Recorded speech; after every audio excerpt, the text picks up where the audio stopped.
Halo semuanya, perkenalkan nama saya Laurencia Iwono, ditemani dengan rekan saya Pius Kristianta Wibowo dari Akuntansi Seksi A, semester 2, Fakultas Ekonomi dan Bisnis Unika Atmajaya, bersama dengan dosen ekonomi makro kami, Bapak Franciscus Lara Aba, sebentar lagi akan menjelaskan tentang aggregate demand and aggregate supply.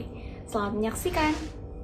3 fakta utama tentang fluktuasi ekonomi. Yang pertama itu ada fluktuasi ekonomi tidak teratur dan tidak dapat diprediksi.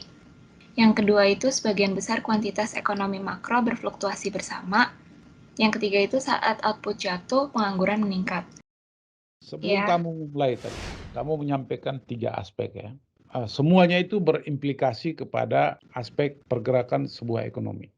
Mengapa dari 3 aspek itu menjadi dasar suatu perubahan di dalam konteks fluktuasi ekonomi itu? Mengapa itu?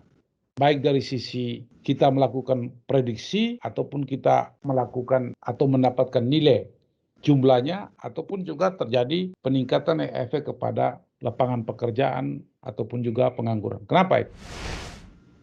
Karena menurut saya ketiganya ini berkaitan, Pak, berkorelasi. Jadi pertama-tama itu kan biasanya ada prediksi gitu kan. Nah, kita itu di fluktuasi ekonomi itu tidak bisa memprediksi suatu fluktuasi ekonomi, Pak. Terus yang kedua itu kan dari segi kuantitasnya kan, dari segi kuantitasnya itu di sini tuh dijelaskan kalau misalnya bukan hanya satu, tapi ekonomi makro itu berfluktuasi bersama-sama. Terus yang ketiga itu dijelaskan di sini karena fluktuasi ekonomi itu berkaitan dengan jumlah pengangguran dan jumlah output yang jatuh, Pak. Oke, kalau begitu saya ingin bertanya lagi, apa hubungan dengan kaitan materi kita yang dalam sisi agregat permintaan dan agregat penawaran? Apa hubungan? Di aggregate penawaran dan permintaan itu kan nanti dijelaskan ada terjadinya fluktuasi ekonomi kan, Pak. Ketiga faktor ini tuh merupakan faktor yang paling menonjol atau bisa dibilang faktor dari nanti aggregate demand dan aggregate supply-nya, Pak.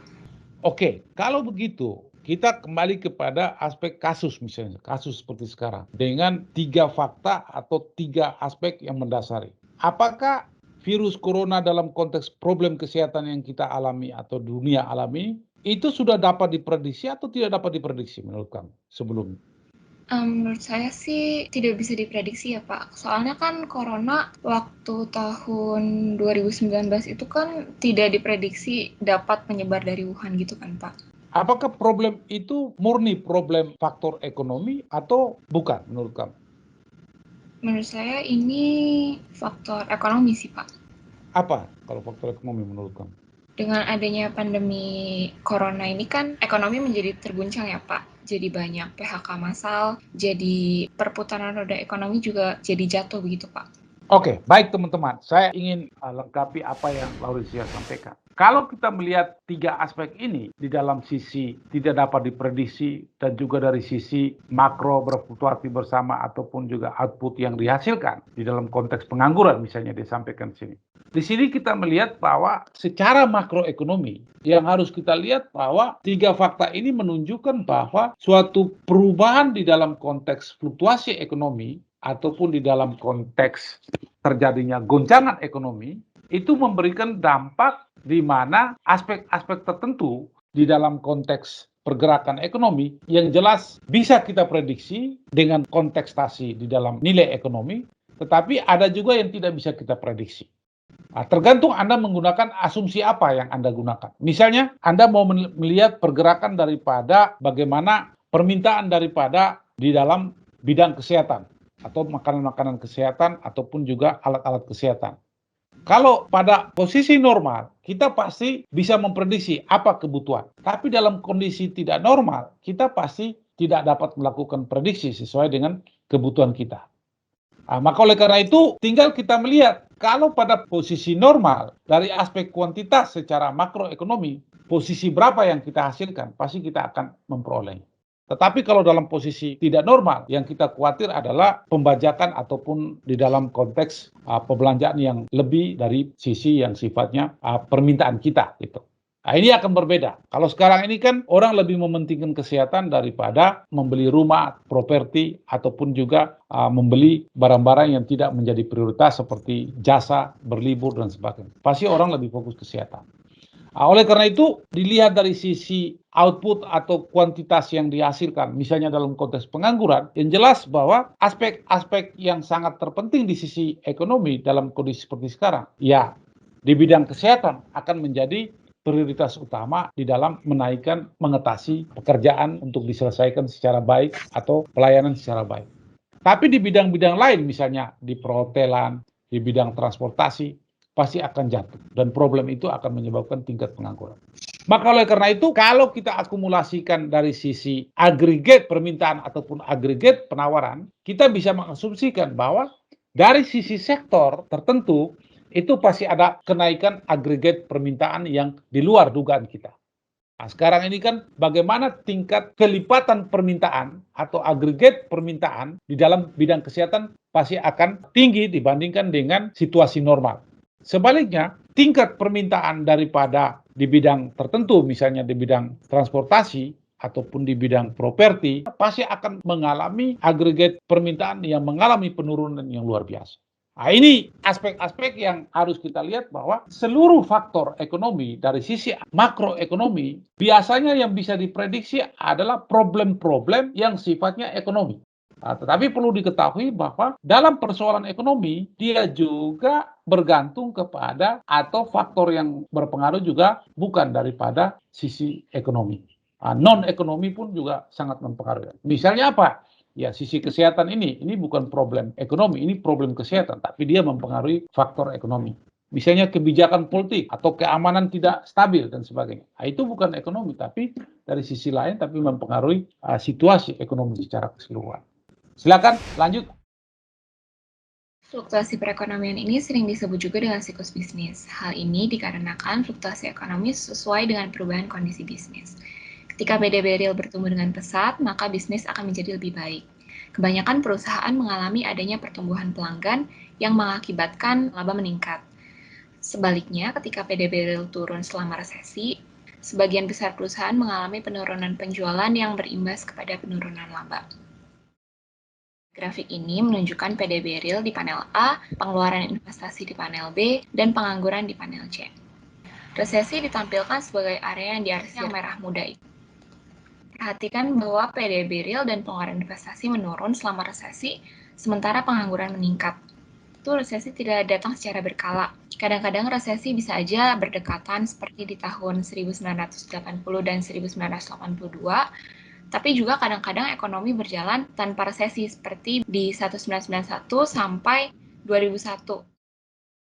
PDB real adalah variabel yang paling umum digunakan untuk memantau perubahan ekonomi jangka pendek karena merupakan ukuran aktivitas ekonomi yang paling komprehensif.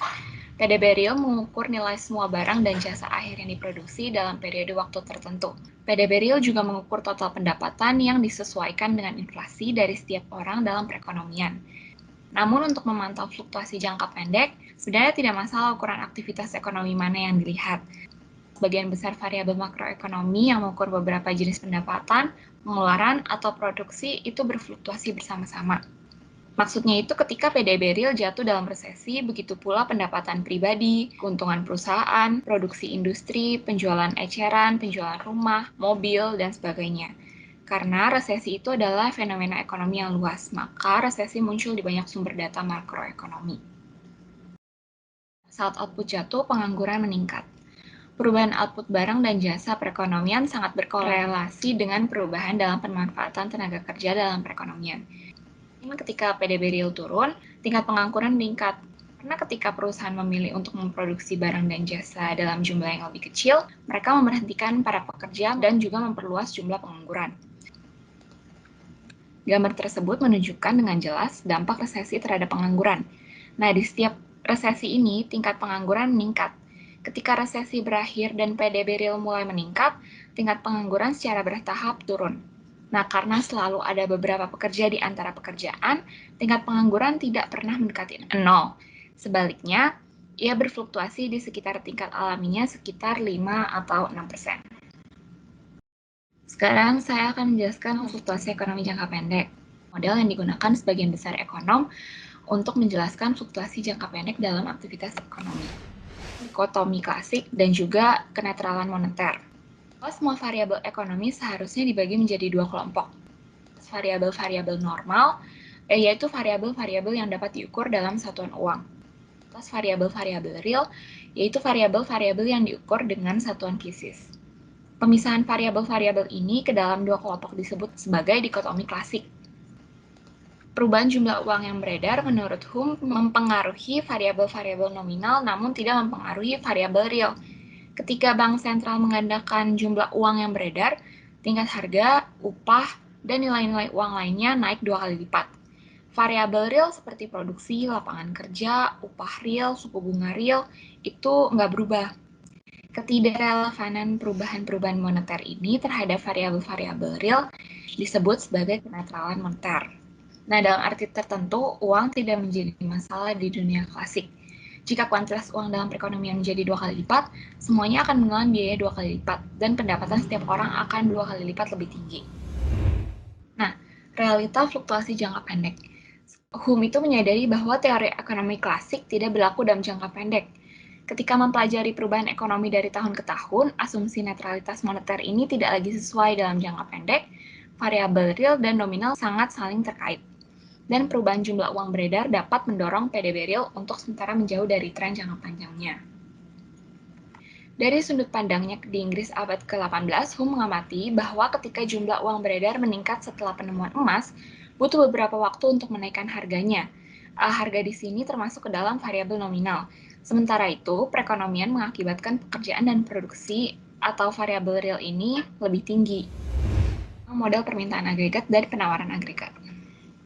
Model fluktuasi ekonomi jangka pendek ini berfokus pada perilaku dua variabel. Variabel pertama adalah output barang dan jasa perekonomian yang diukur dengan PDB real. Yang kedua adalah tingkat harga rata-rata yang diukur dengan CPI atau deflator PDB. Perhatikan bahwa output adalah variabel real, sedangkan tingkat harga itu adalah variabel normal. Kurva permintaan agregat menunjukkan jumlah barang dan jasa yang ingin dibeli oleh rumah tangga, perusahaan, pemerintah, dan pelanggan luar negeri pada setiap tingkat harganya. Nah, kurva penawaran agregat menunjukkan jumlah barang dan jasa yang diproduksi dan dijual oleh perusahaan pada setiap tingkat harganya. Menurut grafik ini, tingkat harga dan kuantitas output menyesuaikan untuk menyeimbangkan permintaan agregat dan penawaran agregat. Sehingga di sini kita bisa lihat tercipta adanya titik equilibrium. Nah, sekarang saya menjelaskan di agregat demand curve.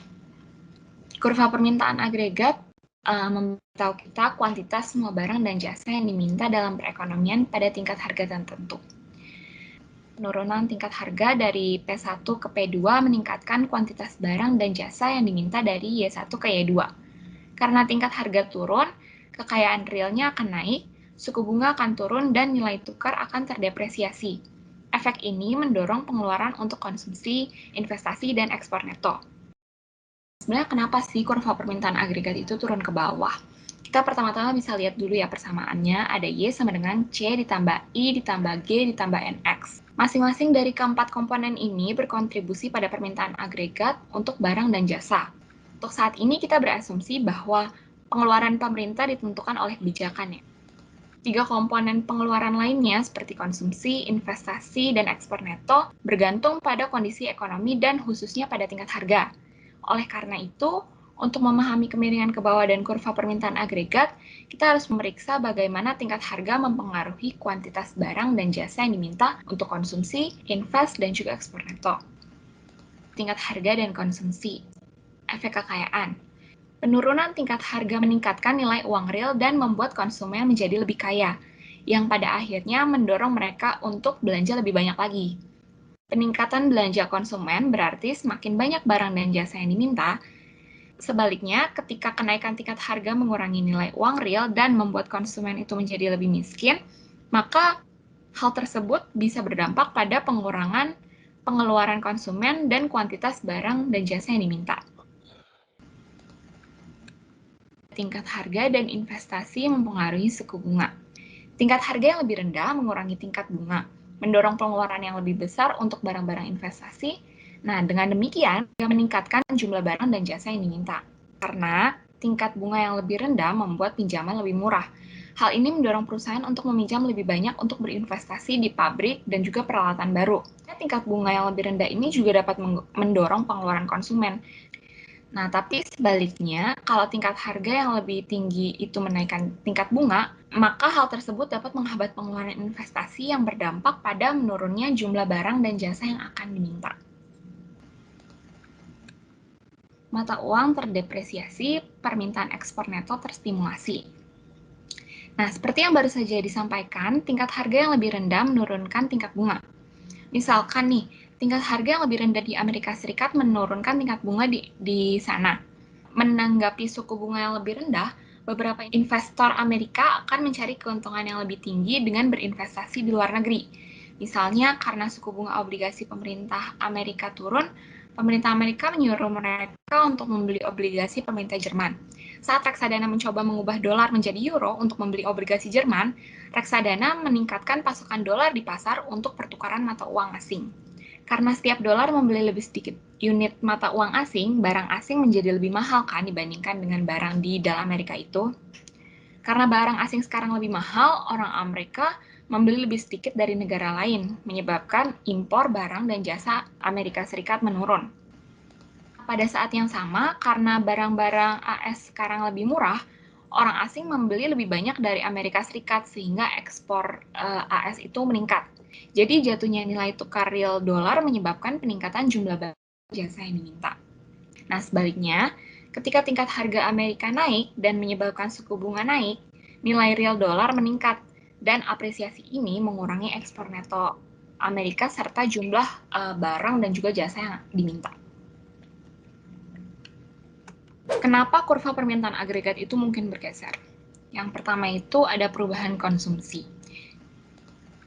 Peristiwa apapun yang mengubah seberapa banyak orang ingin mengonsumsi barang atau jasa pada tingkat harga tertentu akan menggeser kurva permintaan agregat. Salah satu variabel kebijakan yang memiliki pengaruh tersebut adalah tingkat perpajakan. Ketika pemerintah memotong pajak, hal itu orang untuk membelanjakan lebih banyak, sehingga kurva permintaan akan bergeser ke arah kanan.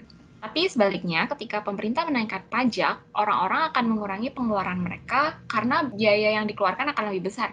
Maka hal tersebut akan mengakibatkan kurva permintaan agregat bergeser ke arah kiri. Yang kedua, ada perubahan investasi. Setiap peristiwa yang mengubah seberapa banyak perusahaan ingin berinvestasi pada tingkat harga tertentu dapat menggeser kurva permintaan agregat. Misalkan, bayangkan industri komputer memperkenalkan rangkaian komputer yang lebih cepat dan banyak perusahaan memutuskan untuk berinvestasi dalam sistem komputer baru. Karena kuantitas barang dan jasa yang diminta pada tingkat harga berapapun akan lebih tinggi, kurva permintaan agregat akan bergeser ke arah kanan. Tapi sebaliknya, kalau misalnya perusahaan pesimis tentang kondisi bisnis mereka di masa depan, mereka akan mengurangi pengeluaran investasi mereka kan. Jadi, hal tersebut bisa menggeser kurva permintaan agregat ke arah kiri. Ketiga, itu ada pembelian pemerintah. Nah, cara paling langsung yang digunakan pembuat kebijakan untuk menggeser kurva permintaan agregat adalah melalui pembelian pemerintah. Jadi misalnya itu pemerintah memutuskan untuk mengurangi pembelian sistem persenjataan yang baru.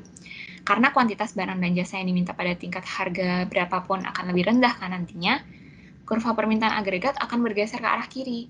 Tapi sebaliknya, jika pemerintah mulai membangun lebih banyak jalan raya, hasilnya adalah jumlah barang dan jasa yang diminta pada tingkat harga berapapun akan besar, sehingga kurva permintaan agregat akan bergeser ke arah kanan.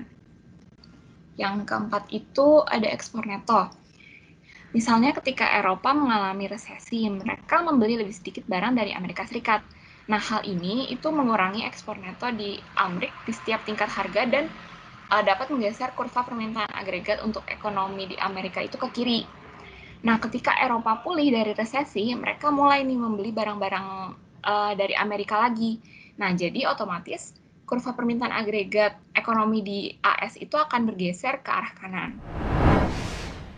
Model agregat supply curve. Jadi sebelum kita masuk, singkatnya kurva penawaran agregat ini tuh ngasih tahu kita gambaran tentang jumlah total barang atau jasa yang diproduksi dan dijual perusahaan pada tingkat harga tertentu. Kurva penawar agregat ini tuh dibagi menjadi dua jenis, ada yang dalam jangka panjang dan ada yang dalam jangka pendek. Di jangka panjang, bentuk kurvanya itu berbentuk vertikal dan di versi jangka pendek itu berbentuk miring ke atas. Di jangka panjang ini kurvanya berbentuknya tuh vertikal. Nah, kenapa sih? Faktor-faktornya apa? Hal ini bisa terjadi karena kuantitas output yang dihasilkan tuh tidak dipengaruhi oleh tingkat harga gitu, tetapi oleh 4 faktor, yaitu ada pasokan tenaga kerja, modal, sumber daya alam, dan teknologi. Sekarang kenapa sih tingkat harga itu nggak mempengaruhi 4 faktor itu yang nantinya juga mempengaruhi kuantitas output yang diproduksi? Misalnya ngomongin sumber daya alam, masa nggak sih tiba-tiba kayak tingkat harga meningkat terus sumber daya alam yang ada di alam itu tiba-tiba bertambah banyak? Kan enggak kan. Makanya keempat faktor produksi tadi itu tuh sifatnya independen atau tidak bergantung pada tingkat harga. Melalui kurva ini jelas tergambarkan berapapun tingkat harga yang terjadi, kuantitas output yang dihasilkan tuh ya berada di jumlah yang sama gitu. Kurva penawaran agregat jangka panjang merepresentasikan dua teori itu. Yang pertama ada classical dichotomy dan monetary neutrality.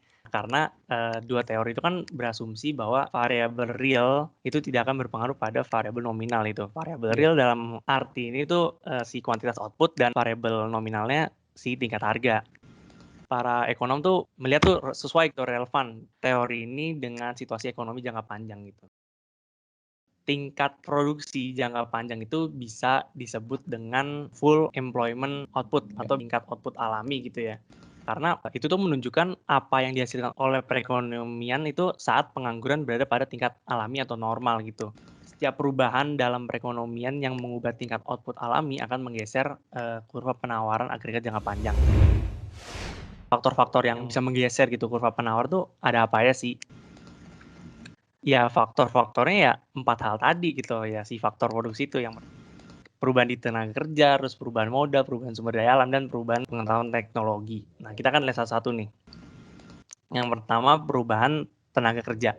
Misalnya nih, jumlah pekerja tuh meningkat karena adanya perpindahan penduduk gitu kayak imigrasi. Jumlah produksinya kan akan meningkat gitu karena tenaga kerjanya juga bertambah gitu kan, produktivitasnya meningkat. Nah, akibatnya apa? Kurva penawaran agregat jangka panjang ini bergeser ke kanan gitu kan. Sebaliknya kalau misalnya jumlah pekerja itu menurun, produksi outputnya juga menurun kan. Nah, makanya kurva penawaran agregat jangka panjangnya bergeser ke kiri. Posisi kurva penawaran agregat jangka panjang ini juga bergantung pada tingkat pengangguran alami. Pemerintah tuh membuat kebijakan untuk menaikkan upah minimum nih, yang membuat perusahaan-perusahaan tuh mengurangi jumlah pekerjaannya kan. Akhirnya pengangguran meningkat dan produksi barang atau jasa juga semakin menurun, Kak. Nah, makanya kurvanya itu nanti bergeser ke kiri. Yang kedua tuh perubahan modal. Ketika persediaan modal itu meningkat, maka produktivitas juga akan meningkat, sehingga jumlah barang atau jasanya yang ditawarkan atau yang diproduksi itu juga meningkat.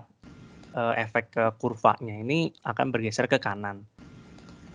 Modal ini juga bisa modal fisik seperti mesin produksi gitu-gitu, ataupun juga modal manusia kayak misalnya edukasi atau skill, keterampilan, dan lain-lain. Terus yang ketiga itu ada perubahan sumber daya alam. Sebuah produksi tentu juga akan bergantung pada sumber daya alamnya. Semakin baik kondisi alamnya atau ketersediaan sumber daya alam yang ada akan meningkatkan produksi output, sehingga kurva penawaran jangka panjang ini akan bergeser ke kanan. Perubahan sumber daya alam ini juga bisa terjadi karena ada kegiatan impor, kayak misalnya di suatu negara tidak memiliki minyak gitu, nah terus diimpor dari negara lain yang ya kebetulan kelimpahan minyak, itu akan meningkatkan output di negara yang itu tadi gitu. Jadi kebutuhan akan sumber daya alam yang minyak itu bisa terpenuhi. Terus yang keempat atau yang terakhir itu perubahan teknologi. Jelas bahwa teknologi yang semakin maju akan membuat produksi barang atau jasa itu menjadi lebih efisien atau bisa meningkat gitu. Sehingga bisa menggeser kurva penawaran jangka panjang itu ke kanan. Enggak cuma teknologi, tapi bisa juga diartikan ide atau inovasi baru gitu untuk membuat suatu perubahan. Kalau kita melihat apa yang disampaikan dari sisi supply ya, aggregate supply ya, adakah faktor aggregate supply terhadap perubahan di dalam konteks price ataupun perubahan di dalam tingkat suku bunga dan efeknya kepada pendapatan nasional? Adakah semacam itu? Kalau untuk yang di jangka panjang sih, untuk perubahan tingkat harga tuh nggak mempengaruhi sih, Pak. Kayak misalnya Ya, perubahan tenaga kerja, kan nggak mungkin kan, oh tiba-tiba harganya meningkat gitu, atau kayak misalnya variabel apa ya, nominal tadi kan misalnya kayak yang diukur dengan uang, jumlah uang misalnya, iya. itu kan wah meningkat, terus nggak mungkin kan penduduk atau yang nantinya tuh jadi calon-calon tenaga kerja tuh tiba-tiba meningkat gitu, kan nggak mungkin. Atau kayak sumber daya alam tiba-tiba di alam tuh wah makin banyak karena uangnya banyak, kan nggak seperti itu gitu. Jadi kalau di jangka panjang tuh perubahan tingkat harga itu nggak berpengaruh sih Pak ke 4 faktor ini dan ke kurva penawaran jangka panjang itu Pak. Kalau jangka pendek berpengaruh. Kalau jangka pendek berpengaruh Pak, nanti saya akan jelasin Pak abis ini Pak. Asumsinya apa kira-kira? Jadi tuh gimana sih maksudnya kenapa di jangka pendek tuh bisa berpengaruh gitu. Jangka pendek tuh misalnya bisa dibilang kayak setahun atau berapa bulan gitu-gitu kan. Misalnya harga barangnya itu tahun ini tuh meningkat dari tahun sebelumnya, misalnya kayak Ya. 2 kali lipat. Perusahaan tuh akan terasa untungnya gitu loh, karena beberapa hal, misalnya ada yang namanya kontrak upah pekerja gitu. Iya. Nah itu biasa kayak ya lebih dari setahun, kayak misalnya 3 tahun gitu. Oh misalnya setahun ini kontrak dengan pekerja tuh untuk memproduksi misalnya 100 barang tuh dengan harga $20 misalnya. Misalnya tahun depan tuh terjadi kenaikan harga barang yang membuat tuh dia untung kan, perusahaan tuh semakin terpacu untuk meningkatkan produksinya. Nah, dengan upah pekerja yang masih tetap itu, yang kontrak itu, dengan peningkatan harga barang kan dia merasa untung gitu Pak, perusahaan Pak. Jadi dalam jangka pendek tuh mempengaruhi Pak perubahan tingkat harga itu. Oke, lanjut terus, Yus. Kurva permintaan agregat dan kurva penawaran agregat jangka panjang yang telah tadi kita pelajari bersama itu bisa digunakan untuk menggambarkan tren ekonomi dalam jangka panjang gitu. Dalam realita tuh banyak banget faktor-faktor yang bisa mempengaruhi gitu kan. Tapi ada 2 faktor yang sangat mempengaruhi pergeseran perekonomian jangka panjang, yaitu ada teknologi dan kebijakan moneter. Teknologi berkembang tuh akan meningkatkan barang dan jasa yang dihasilkan. Nah, makanya bisa saya bilang kurva LRAS itu long run aggregate supply itu bergeser ke kanan secara berkelanjutan dari Y1990 terus ke 2000 terus ke 2010. Terus pengaruh yang kedua tadi kan kebijakan moneter. Misalnya jumlah uang beredar di masyarakat itu meningkat sehingga tingkat harga juga akan meningkat gitu kan, kayak terjadi inflasi. Makanya harganya itu bergeser ke atas dari P1990 ke P2000 dan ke P2010. Dari kedua peristiwa dan gambar kurva itu tuh dapat disimpulkan bahwa tren ekonomi secara jangka panjang tuh dari 1990 sampai 2010 tuh mengalami tren peningkatan. Itu bisa dilihat dari titik-titiknya itu, yang titik-titik equilibriumnya itu sih. Sekarang kita masuk ke kurva penawaran agregat jangka pendek. Di dalam jangka pendek tuh tingkat harga itu sekarang tuh mempengaruhi jumlah output yang diproduksi gitu. Ketika terjadi kenaikan harga, jumlah output yang dihasilkan juga meningkat. Dan kebalikannya ketika menurun ya outputnya juga menurun. Nah, sehingga sifat kurva itu ya bisa dibilang positif gitu kan. Penyebabnya apa sih, kayak kenapa sekarang tiba-tiba bisa mempengaruhi kuantitas output si tingkat harga itu? Para ekonom tuh berasumsi melalui 3 teori ini. Yang pertama ada the sticky weight theory atau upah yang kaku, the sticky price theory atau harga yang kaku, dan ada the misperception theory atau persepsi yang salah. Nah, kita akan lihat satu-satu seperti apa sih teori ini. Sederhana itu kurva penawaran agregat jangka pendek ini miring ke atas karena upah nominalnya itu, upahnya itu ya lambat atau kaku dalam menanggapi perubahan kondisi ekonomi yang berbeda gitu loh. Maksudnya adalah harga aktual yang terjadi misalnya saat ini itu berbeda dengan harga yang diharapkan sebelumnya, kayak misalnya tahun lalu atau berapa gitu. Nah, hal itu bisa terjadi karena adanya kontrak jangka panjang, upah jangka panjang dengan pekerja, antara pekerja dengan perusahaan itu. Upah yang kaku itu tuh kemudian memberikan 2 kemungkinan bagi perusahaan gitu loh. Yang pertama, perusahaan bisa menghasilkan output yang lebih sedikit ketika harga aktualnya itu lebih rendah daripada harga yang diharapkan sebelumnya, atau kemungkinan kedua tuh perusahaan akan meningkatkan outputnya ketika harga aktual lebih tinggi dari yang diharapkannya. Misalnya nih tahun 2019, suatu perusahaan tuh mengharapkan tingkat harga tuh tingkat harga barang ya $100 pada tahun 2020 dengan kontrak upah kerja $10. Upah kerja tuh kontrak itu misalnya kayak ya intinya setahun, 2 tahun, 3 tahun lah gitu, bisa sampai 3 tahun. Nah, misalnya pada tahun 2020 tuh tingkat harga yang terjadi atau harga yang aktual itu tuh $95, yang artinya tuh lebih rendah daripada harga yang diharapkan di tahun 2019 yaitu $100 tadi. Nah, perusahaan akan kurang untung dong, karena dengan kontrak upah kerja yang tadi $10 itu yang bisa diharapkan mencapai tingkat harga $100 itu, tapi sekarang cuma menghasilkan $95. Makanya pekerja akan dikurangin nih untuk mengurangi kerugiannya itu, dan dampaknya output yang dihasilkan juga akan turun kan. Nah, sama halnya ketika harga aktual lebih besar, misalnya dalam kasus ini jadi $105. Perusahaan akan untung karena tadinya dengan kontrak upah kerja yang tadi cuma $10 itu diharapkan bisa menghasilkan harga barang $100, ternyata bisa lebih. Perusahaan nih memanfaatkan peluang itu buat meningkatkan outputnya sehingga dia menghasilkan untung yang lebih besar. Yang kedua tuh ada the sticky price theory atau harga yang kaku. Nah, sebenarnya hampir sama kayak yang teori tadi sih, yang upah yang kaku itu. Kurva penawaran agregat jangka pendek ini bisa miring ke kanan atas itu karena harga barang atau jasanya itu lambat atau kaku dalam menyesuaikan lah atau menanggapi perubahan kondisi ekonomi yang ada, yang terjadi gitu. Penyesuaian yang lambat itu tuh terjadi karena ketika harga yang terjadi itu berbeda gitu, itu bisa memunculkan suatu biaya, itu namanya biaya menu itu untuk menyesuaikan harga gitu. Biaya menu itu contohnya apa sih kayak untuk pencetakan label harga baru atau bikin katalog baru misalnya gitu. Suatu perusahaan tuh mengumumkan harga di awal berdasarkan kondisi ekonomi yang diharapkan berlaku selama setahun ke depan. Terus tiba-tiba ada suatu peristiwa atau kondisi gitu perekonomian yang membuat tingkat harga keseluruhan tuh menurun gitu loh. Ada perusahaan yang akan langsung menurunkan harga barang sebagai bentuk penyesuaian tadi. Tapi ada pula yang belum mau nih atau nggak mau mengubahnya gitu, menurunkan. Karena dia nggak mau menanggung biaya menu tadi gitu kan. Nah, karena perusahaan ini tuh memiliki harga yang lebih tinggi gitu kan daripada yang lain, penjualannya akan menurun, lalu menyebabkan produksi yang dilakukan akan dikurangi gitu kan.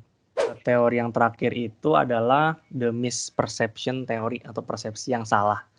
Nah, teori ini tuh berasumsi bahwa perubahan tingkat harga keseluruhan dapat menyesatkan supplier untuk sementara waktu gitu tentang apa yang terjadi di pasar sehingga berpengaruh dalam menghasilkan outputnya. Nih misalnya nih, ada kasus kayak, oh seorang petani tuh melihat adanya penurunan harga beras sebelum ia menyadari bahwa harga barang yang lain juga mengalami penurunan gitu, nggak cuma beras doang. Persepsi yang salah itu yang cuma, wah beras nih menurun nih, makanya wah saya akan mengurangi lah produksi karena ya ketika saya memproduksi banyak beras kok nggak menguntungkan gitu, harganya juga menurun gitu. Nah, kesimpulannya apa sih? Ketiga teori itu menekankan pada masalah yang sementara gitu atau tidak akan bertahan selamanya dan lama-kelamaan akan terkoreksi sendirilah gitu lah. Mengapa kurva penawaran agregat itu mungkin bisa bergeser gitu? Untuk mengetahuinya kita harus mempertimbangkan terlebih dahulu nih variabel yang menggeser kurva penawaran agregat jangka panjang itu yang tadi udah kita bahas ya. Terus nggak cuma itu, tapi kita juga harus tahu nih ada nggak sih variabel baru yang menjadi faktor penyebab pergeseran kurva penawaran jangka pendek ini. Sedikit ngingetin ya, tadi kan yang di kurva penawaran agregat jangka panjang itu kan variabel yang bisa menggeser kan ada perubahan tenaga kerja, perubahan modal, SDA, dan pengetahuan teknologi. Keempat variabel itu tuh juga dapat menggeser kurva penawaran agregat jangka pendek. Terus yang kedua, ada nggak sih variabel baru? Tadi kan udah saya jelasin 3 teori tadi kan.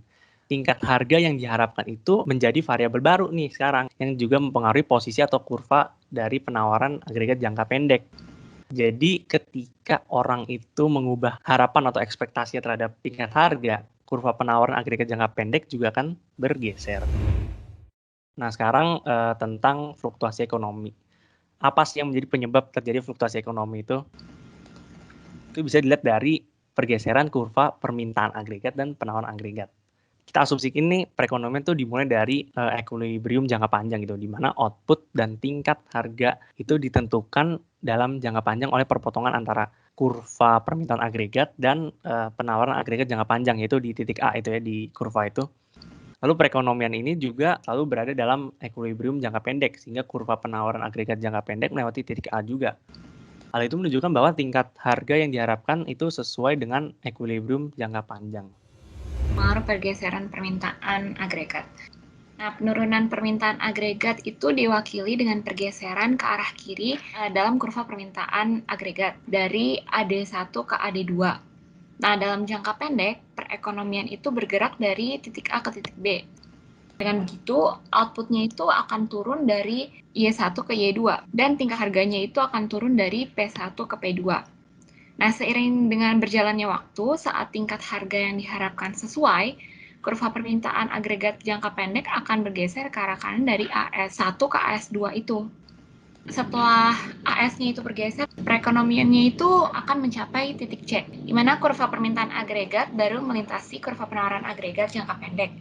Nah, dalam jangka panjangnya, tingkat harga akan jatuh ke P3, itu yang ada di paling bawah, dan output akan kembali ke tingkat alaminya, yang itu di Y1, yang di sebelah kanan itu. Kesimpulannya itu, dalam jangka pendek, pergeseran permintaan agregat akan menyebabkan fluktuasi dalam output barang dan jasa perekonomian. Sementara dalam jangka panjang, pergeseran permintaan agregat akan mempengaruhi tingkat harga secara keseluruhan, tapi tidak mempengaruhi output. Karena pembuat kebijakan itu mempengaruhi permintaan agregat, mereka berpotensi mengurangi parahnya fluktuasi ekonomi dengan cara pengurangan pajak atau pemberian subsidi. Misalnya tiba-tiba perusahaan tuh mengalami kenaikan biaya produksi gitu, misalnya karena cuaca yang buruk dan lain-lain. Akibatnya kan posisi kurva penawar agregat tuh bergeser ke kiri kan, dari AS1 ke AS2. Jumlah output yang dihasilkan tuh juga menurun gitu kan, jadi dari Y1 menjadi Y2 gitu. Hal ini juga berdampak pada meningkatnya tingkat harga dari P1 menuju P2 tuh.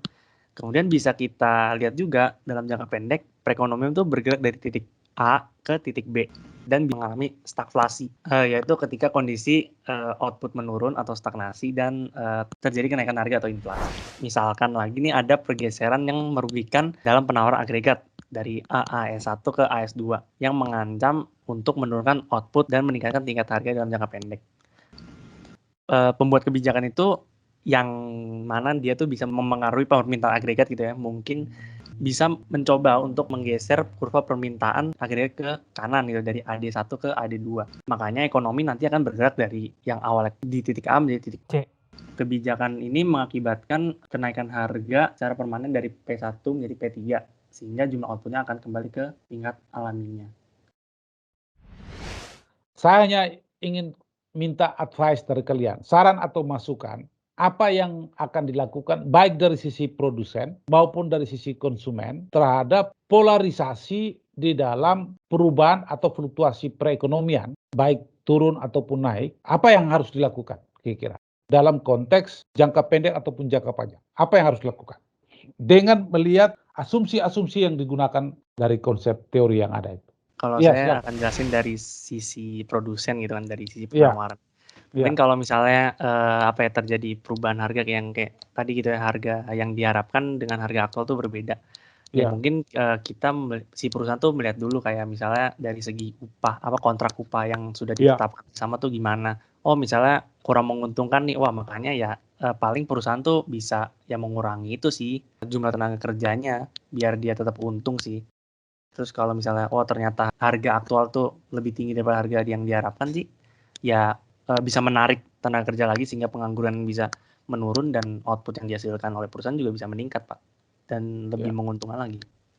Kalau menurut saya dari sisi konsumennya itu, menurut saya tadi kan saya udah jelasin ada yang namanya menabung dan investasi gitu-gitu ya Pak. Iya. Jadi menurut saya mungkin lebih baik orang-orang itu dimulai dari dini itu udah menabung ataupun invest buat kedepannya gitu Pak. Karena kedepannya kan kita nggak tahu ya, tadi seperti yang Anda jelasin, resesi itu tidak bisa diprediksi. Jadi menurut saya mungkin lebih baik jaga-jaga gitu Pak. Jadi menabung atau investasi seperti itu. Oke, itu dia penjelasan dari kami berdua tentang agregat demand dan agregat supply. Kami berdua sebelumnya mohon maaf apabila ada kekurangan atau kesalahan dari kata-kata yang kami ucapkan ataupun materi yang kami sampaikan. Selanjutnya akan dilanjutkan oleh Bapak Fransiskus Laraba sebagai dosen pembimbing mata kuliah pengantar ekonomi makro untuk melengkapi penjelasan tentang materi agregat demand dan agregat supply. Terima kasih. Kalau kita bicara tentang aggregate demand and aggregate supply, artinya dalam naluri berpikir kita harus melihat bahwa apa sih sebenarnya di dalam konteks aggregate demand and aggregate supply. Artinya di sini kita melihat bagaimana proses pergerakan, apa yang terjadi di dalam fluctuation. Apa sih karakteristik daripada konteks aggregate itu sendiri? Konsep-konsep itu kita melihat berbagai komponen ataupun model di dalam aggregate demand ataupun juga aggregate supply secara perubahan-perubahan yang akan terjadi di dalam ekonomi itu sendiri. Maka oleh karena itu kita melihat dalam posisi aspek yang sifatnya kelipatan daripada proses perubahan itu sendiri. Nah, baik secara pergeseran secara kurvanya dari sisi permintaan ataupun pergeseran di dalam aspek supply-nya itu sendiri. Yang terpenting di sini bahwa baik secara jangka panjang ataupun jangka pendek, dia mempunyai implikasi yang secara menyeluruh dapat mempengaruhi suatu perubahan-perubahan baik long run maupun short run. Perubahan yang ada itu menunjukkan bahwa proses yang namanya perubahan yang jangka panjang itu sangat berpengaruh dalam aspek yang sifatnya pengangguran, lapangan pekerjaan, dan juga perubahan pendapatan nasional. Nah, ini bagaimana proses pergerakan pendapatan nasional dari tahun ke tahun yang menunjukkan suatu fluktuasi ekonomi. Ada aspek fluktuasi itu baik secara makroekonomi dalam konteks nilai kuantitatifnya secara bersama-sama ataupun juga secara beraturan. Kalau kita melihat proses perubahan yang begitu cepat, misalnya permintaan yang tadinya dalam perubahan standar itu biasanya 2, tapi dia melakukan satu kelipatan 4 ataupun 8 ataupun 16 di dalam proses perubahan-perubahan di dalam fluktuasi ekonomi. Juga terjadi di dalam aspek interest rate, lapangan pekerjaan, pertumbuhan ekonomi, dan sebagainya. Secara general, perubahan-perubahan tersebut mempunyai efek kepada demand ataupun supply. Nah, kalau kita melihat berbagai macam teori yang sudah disampaikan, baik dari yang disampaikan oleh kelompok klasikal ekonomi atau ekonomi klasik, dia membagi referensi di dalam pembagian secara variabel ekonomi, baik secara real ataupun nominal. Real di dalam melihat secara kuantitatif dan juga price secara relatif di dalam perubahan itu sendiri. Termasuk juga nominal itu sendiri. Maka oleh karena itu, dari seluruh efek-efek perubahan itu, baik secara nominal, itu memberikan suatu nilai efek kepada yang namanya supply. Tapi dia tidak mempengaruhi dalam konteks variabel itu sendiri. Maka oleh karena itu, di dalam perubahan yang jangka panjang, perubahan nominal variabel di dalam money supply ataupun di dalam price, ada efek yang sifatnya real variable terhadap pendapatan itu sendiri. Maka oleh karena itu, kalau kita melihat pergerakan kufra di dalam konteks model aggregate demand and aggregate supply, kita hanya melihat apakah price itu mempengaruhi di dalam real GDP atau pendapatan nasional dalam konteks pengeluaran ataupun output yang dihasilkan. Maka kalau kita lihat price itu turun atau harga itu turun dalam konteks level tertentu, apa yang akan terjadi dalam pergerakan daripada GDP atau real GDP itu sendiri dalam kuantitatif yang menghasilkan. Sebaliknya, misalnya price itu naik, apa yang akan terjadi? Nah, ini dia mengasumsikan misalnya price dan GDP tadi, maka aggregate demand dalam posisi kurva AD itu dia akan posisinya seperti apa. Tetapi yang perlu dilihat secara garis besar bahwa keseimbangan di dalam short run aggregate supply atau SRAS ini menunjukkan bahwa ada suatu titik temu dalam proses keputusan di dalam aggregate demand supply, aggregate demand begitu. Maka oleh karena itu pada model determinan proses equilibrium ini adalah suatu kesepakatan di dalam price yang harus menunjukkan bahwa berapa jumlah pendapatan yang kita peroleh. Maka pendapatan juga memberikan implikasi di dalam konteks Y1 atau Y1 itu. Nah, ini pada proporsi di dalam keseimbangan. Yang perlu dicari adalah keseimbangan, bukan dalam posisi bagaimana memutuskan pada saat kita agregat menurun ataupun agregat di dalam proses kenaikan itu sendiri. Pergerakan kurva permintaan agregat ini memberikan implikasi kepada proses pergerakan price atau proses pergerakan harga akan membawa implikasi kepada pergerakan yang namanya pendapatan nasional. Apakah pendapatan nasional dari sisi konsumsi, investasi, apakah dari pembelanjaan pemerintah, sebaliknya juga apa yang kita katakan dari sisi net export. Maka oleh karena itu, bagaimana nilai daripada aspek yang sifatnya kesejahteraan pada proporsi yang namanya price terhadap konsumsi. Kalau price-nya tinggi, pasti orang tidak akan begitu banyak melakukan pembelanjaan ataupun konsumsi daripada suatu barang. Dia akan melihat pada proporsi mana membelikan barang atau jasa yang sepadan dengan apa yang dia mampu. Sebaliknya juga, seluruh aspek di dalam proses keputusan-keputusan misalnya investasi dan sebagainya akan juga berpengaruh terhadap suku bunga itu sendiri. Itu juga akan mempengaruhi terhadap price dan nilai daripada investasi yang akan dilakukan. Karena investasi itu berkorelasi negatif terhadap naik turunnya suatu interest rate. Oleh karena itu, exchange rate di dalam proses itu juga bukan hanya cuma investasi juga, dia juga akan berpengaruh terhadap bagaimana net ekspor itu sendiri. Saya rasa ini secara garis besar di dalam slope keputusan, price itu naik ataupun price itu turun, pada posisi aggregate demand, dia memberikan implikasi kepada aspek yang menunjukkan bahwa aspek kesejahteraan itu pasti akan melihat di dalam proses konsumsi misalnya. Sebaliknya ini pun juga sama. Interest rate semacam apa yang akan terjadi misalnya. Nah, ini di dalam perubahan exchange rate, di dalam efek turun atau naik di dalam proses ini. Nah, sama juga seperti aggregate supply. Ini dalam bentuk jangka pendek ataupun jangka panjang. Pergerakan dari LRES 1 ke LRES 2, YN1 ke YN2. Hanya proses pergerakan. Melihat daripada aspek yang sifatnya price. Kalau kita melihat perubahan kurva atau pergerakan di dalam supply, bukan cuma aspek yang sifatnya apa, tapi yang terpenting di sini bagaimana kita mau memproduksi suatu barang atau kita mensuplai ke situ, misalnya di dalam efek kepada dunia pertanian atau agriculture, yang jelas ada sumber dayanya. Apa yang harus dilakukan? Selain sumber daya, proses di dalam melihat ada perubahan teknologi, itu juga akan mempengaruhi supply itu. Produktivitas dan aspek yang sifatnya penggunaan teknologi dalam proses percepatan daripada menghasilkan barang itu sendiri. Ini di dalam proses pergerakan, di dalam melihat perubahan harga ya. Efeknya itu semua juga pasti secara jangka panjang itu juga aspek yang sangat berpengaruh terhadap inflasi. Gitu.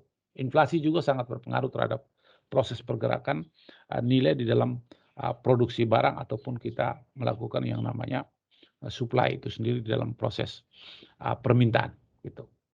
Saya rasa itu yang bisa disampaikan teman-teman sekalian. Jadi kalau kita bicara, saya simpulkan lagi bahwa kalau kita bicara tentang agregat dalam benak kita, bahwa itu adalah proses fluktuasi terjadi perubahan. Apakah naik, apakah turun. Di dalam proses kita memproduksi suatu barang ataupun kita mau membeli suatu barang. Yang disebut dengan sisi permintaan ataupun sisi penawaran. Proses perubahan ini tergantung dengan berbagai variabel yang mempengaruhi. Apakah dari sisi pendapatan nasional yang disebut konsumsi, yang disebut pembelanjaan pemerintah, investasi, ataupun juga net ekspor. Di sisi lain, yang harus dipengaruhi oleh seluruh aspek yang namanya pendapatan nasional dengan variabel-variabel pendukungnya, maka yang terpenting di sini adalah price yang akan mempengaruhi. Harga juga akan mempengaruhi.